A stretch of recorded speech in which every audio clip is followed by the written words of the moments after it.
All right, clap one more time if you like brown people. Yeah! Right, fantastic. It's gonna be a good set. So, as a frequenter to Ohio, I went by Cleveland and I saw like 50 to 100 of these brownies. They're kind of smelly, they're hairy. They are trainable, little uncivilized. But I'm actually talking about the bear population outside of Cleveland. 50 to 100 of them. But truthfully, if you look it up, Cleveland is majority minorities, which explains a lot of things about the Browns fans. But I'll leave to guard the time. I'm gonna stay away from the Cleveland Indians. But anyway, so I don't prescribe to the movie, but there's actually 32 shades of gray and 26 hues of brown. So in 1992, Crayola came up with this skin-toned colors of the world. And as a young lad, I had trouble choosing which color is for me. See, I have a little bit of a problem, You see, right here, this is my dad, right here. And this is my mom, right here. And see, when you fold them together, this is why I'm a Redskins fan. You know what I'm saying? This is Walmart, $30. It doesn't say Redskins. See. So anyway, it was a lot of confusion. When I finally matured into a brown adult, people were like, "Are you Hispanic? Are you mixed? Are you Samoan?" But it actually works a lot good on interviews because they can't tell who we are. It's like, which quota is he going to fulfill right now? But what I do get, and this is true because I started counting since 2016, since that year, 36 Black Americans or Black Africans thought I was Black. And so my wife blames my mouth because I code switch, because they start talking about hobbies that I grew up liking. And so in code switching, it didn't get me a discount at Georgia Browns.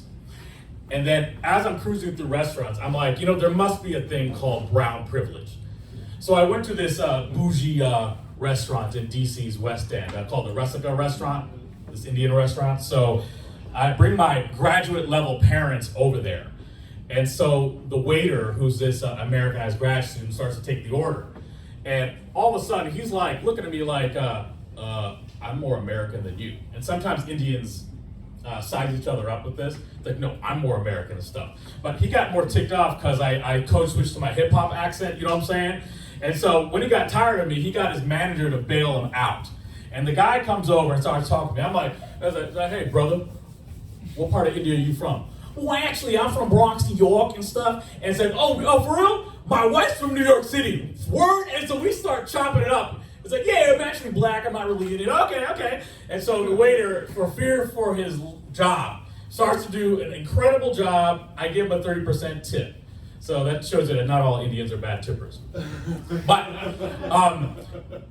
so one quick story to land the plane is, so I was shooting hoops one time, going back to my youth. Before I became more brown, my middle school friends would say, hey, you look like Jeff Goldblum.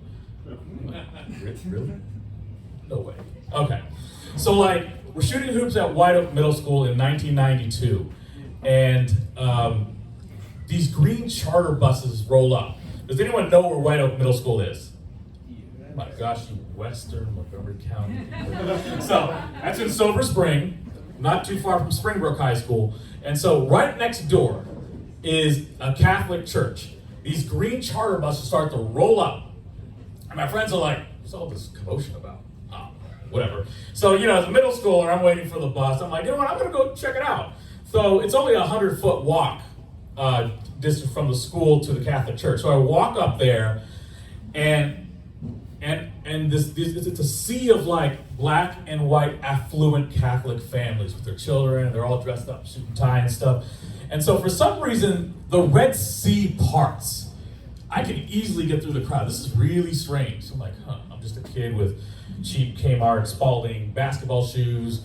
I just went through puberty. I got hair on my legs now. I got a peach fuzz. All right, what's going on here? So I walk up, all sweaty and stuff, and this brown-skinned Asian nun says, hey, get on the bus. Okay, so I get on the bus. True story. I get on the bus, and I look down. I couldn't believe it. It was Mother Teresa. I'm like, oh my gosh, that's what I hear in my Indian community. And so like, when I gazed at her jet-lagged but compassionate eyes, I rushed out of the bus like a curry in a hurry. And one thing I gotta say, that's what Brown did for me. So, in closing, give a hoot if you like Victory, because that's what Brown did for me. Thank you.